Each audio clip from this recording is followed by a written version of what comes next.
going, everyone? I am Brad from Brad and Chloe YouTube channel, and today we just want to go over a full summary and comparison of the common retirement accounts. So this will include the Roth IRA, traditional 401k, and Roth 401k. All this information is just easily accessible with a Google search. We just found this on sites like NerdWallet and Investopedia, and some of the more finer tax details on the IRS.gov official websites. Without further ado, let's jump into it.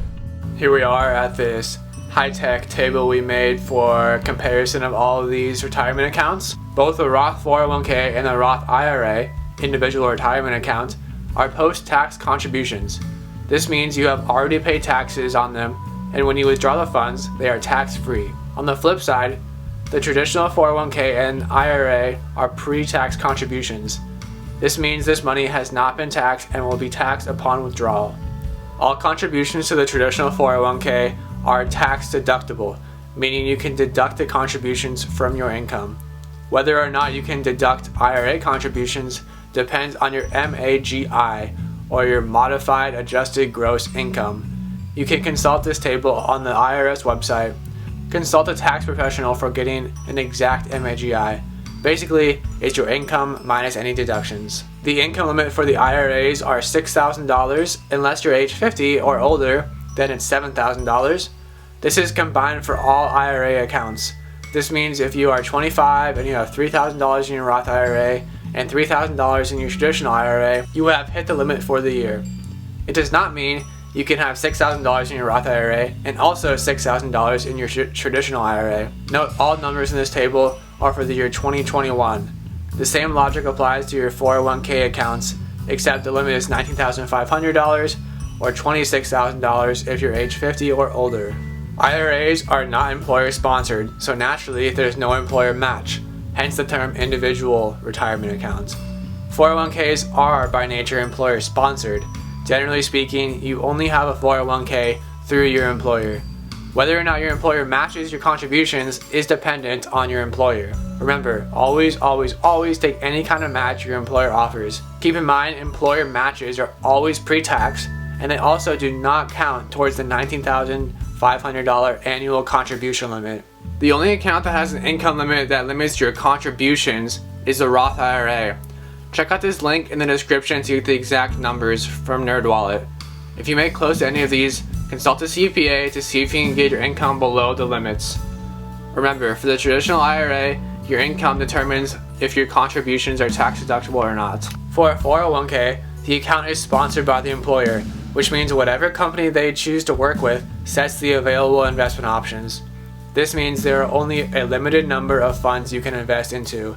This also opens the door to possible fees associated with the account. With an IRA, you have that key individual term again.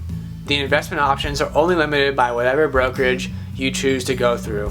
These days, most brokerages have little fees and a huge selection of investment options. An RMD is a required minimum distribution. This is just what it sounds like.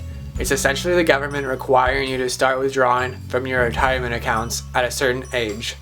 The Roth IRA does not have these, but the rest of them do. For the year 2021, the required age to start taking an RMD is age 72. Finally, let's go over the penalties. All of these are penalties for early withdrawals before the age of 59 and a half. Of course, there are many exceptions for these, so consult a professional for all the different scenarios. Also remember the Roth conversion ladder from the previous video for access to pre-tax funds for purposes of financial independence. The Roth IRA does not have a penalty for any of the contributions that you withdraw.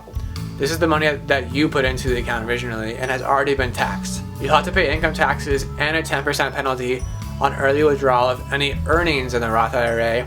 This is money that your investments have made from your contributions. There is a 10% penalty for the rest of the accounts, but keep in mind there are many more circumstances for acceptable early withdrawal in the traditional IRA.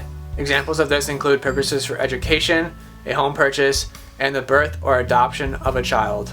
Investing in retirement accounts is just like any other form of investing.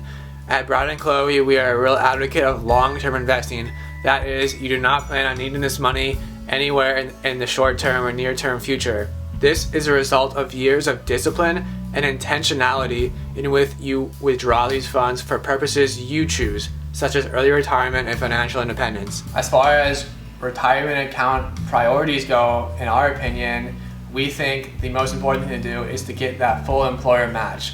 So whatever your employer offers, just contribute as much as is needed to get that full match. So if your employer says, let's say we'll match 50% of 10% of your paycheck. So as an example for that, let's say you make $1,000 in each paycheck, then 10% of that paycheck would be $100, and your company will match 50% of that 10%. So you're looking at 50% of 100, which is $50. So that's $50 each paycheck that your employer is offering you as free money. So please, please, please always take that.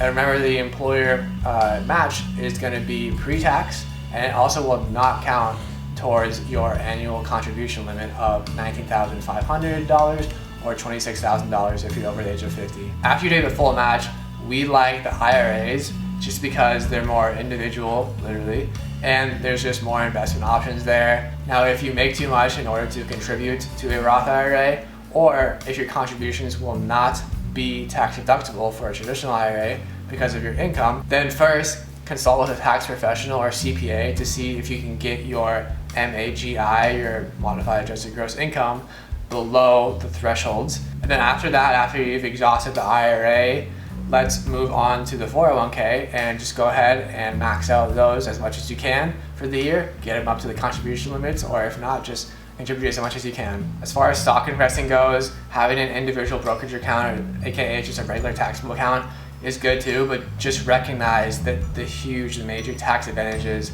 that comes with these retirement accounts. So just use this knowledge of the penalties and all the different rules with the retirement accounts versus the regular taxed accounts. There are other types of retirement accounts depending on your type of employment, but we just want to go over these 4 basic retirement accounts today so that you guys have a firm grasp of how they work and how you can use them to your advantage.